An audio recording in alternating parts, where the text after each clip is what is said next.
Mr. Zane Cousins.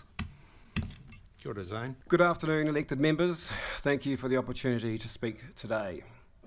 I'm not here, I'll make it first and foremost, I'm not here to debate the joint management contents. I'm only here to speak about the process specifically. And that conscious decision by Council to exclude the public from a conversation that it deemed too inconvenient or too sensitive to engage in openly. I'm well aware it's tough, been around the big table. I know full well that you have to make some heavy decisions, which at times, which some may not like. But let's be clear, the mood on the ground is not healthy. The conversations I've been hearing in homes, workplaces, online and in your own halls are tense, divisive and increasingly hostile. And this isn't who we are. The social cohesion of our community has taken damage, and this Council's actions have played a direct role in that. Lines have been drawn, not by iwi, not by residents, but by a failure in leadership. So I ask Council today, has your approach to this brought our community closer together or driven us apart? I think we know the answer. There is a pattern. In Kinloch, trees were felled in error. Council apologised, promised to do better. In Turangi, a significant tree was hacked apart. Again, no consultation. Again, regret. Again, promises. Then came Boom Boom. Love him or hate him, he was badly timed and poorly articulated to our community. And now we have the JMA, a deeply significant agreement delivered with zero meaningful engagement. At what point will Council stop treating consultation as an optional extra, or at worst, a nuisance? I need to acknowledge the staff and councillors who have pushed for openness in this process. They deserve credit, not because they supported or opposed the JMA, but because they understood that this process must be seen by the whole community to serve the whole community. I congratulate them. But their voices have been ignored, and now we're all paying the price. On your website, you say that Council empowers participation and values collaboration. But when put to test, those values collapse under pressure. And what we're left with is the appearance of closed-door governance, and whether or not that was your intent, that is the public's reality. And perception in politics, in life, is everything.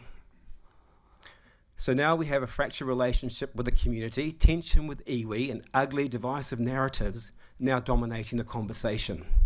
This Council has sleepwalked its way down the halls of governance straight into a media storm of its own creation, one that now includes racially tinged commentary, mistrust between communities, yet it is fully and blissfully unaware that it created it. When the public began to ask questions of Council, legitimate questions, this Council's first response was dismissal, then attack. Critics were labelled misinformed.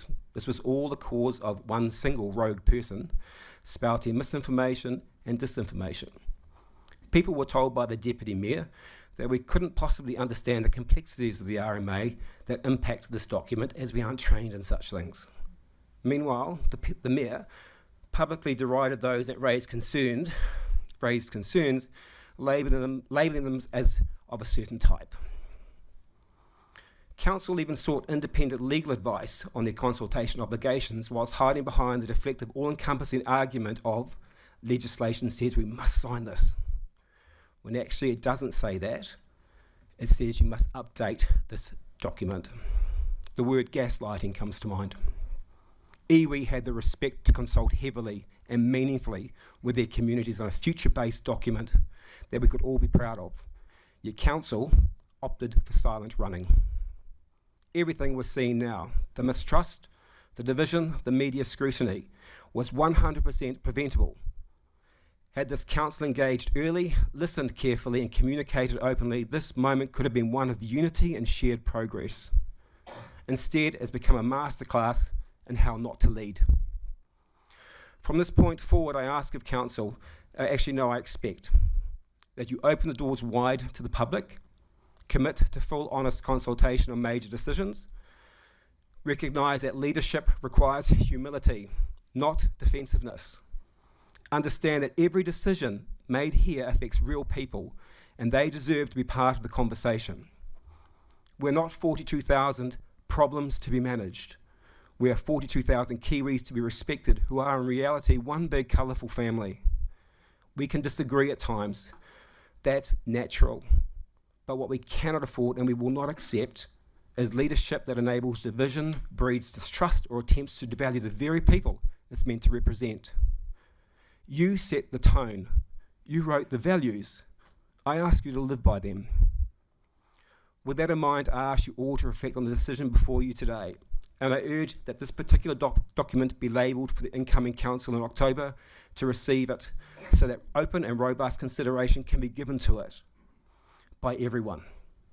Let's ensure that this joint management agreement becomes a universally enjoyed yet defining future document, one that unites us, not the divisive race-baiting one that it has become. Thank you for your time. Next up, we have Mr. John Fennell.